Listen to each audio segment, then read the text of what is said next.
ये आम सा सवाल पूछा जाता है कि दर्जा हरारत बढ़ने से क्या ये वायरस ख़त्म हो जाएगा। किसी हद तक ये बात दुरुस्त है। उसकी वजह क्या है कि वायरस अगर जिस्म से बाहर है, यानी कि आपके हाथों पे है, आपके कपड़ों पे है, किसी गाड़ी में है, किसी सतह, किसी मेज़ के ऊपर है, तो जब ओवरऑल माहौल का टेम्परेचर बढ़ता है या धूप थोड़ी ज़्यादा लगती है, तो वायरस वो हरारत की वजह से नकारा हो जाएगा।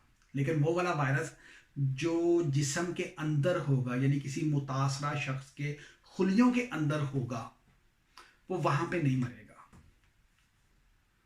उसकी वजह ये है कि बॉडी का जो दर्जा हरारत है वो 37 डिग्री सेल्सियस होता है। तो आपके जिस्म का जो अंदर का टेम्परेचर है वो 37 ही रहेगा, हत्ता कि आपको बुखार ना थोड़ा बहुत चढ़ जाए।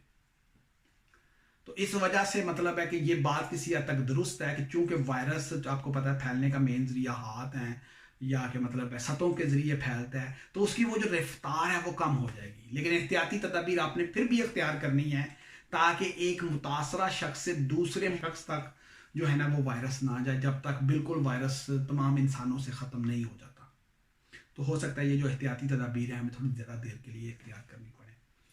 और ये मेरा ख्याल है ये बात सोशल मीडिया पे बाज़ लोग बता भी रहे हैं कि अगर फॉर एग्जांपल आपको वायरस से आप मुतासर हो चुके हैं, मतलब ये है कि वायरस आपके खुलियों के अंदर जा चुका है, आप बीमार हो चुके हैं कोरोना वायरस से, उसके बाद आप बार बार नहाएं गर्म पानी से या भाप लें, ये चीज़ें अब फ़ायदेमंद नहीं है। वो ठीक है कि वायरस आपके जिस्म के बैरूनी सतह पर कपड़ों के ऊपर लगा हुआ है, हाथों पे लगा हुआ है, तो वो ख़त्म हो जाएगा, लेकिन जिस्म के अंदर ऐसे ख़त्म नहीं होना।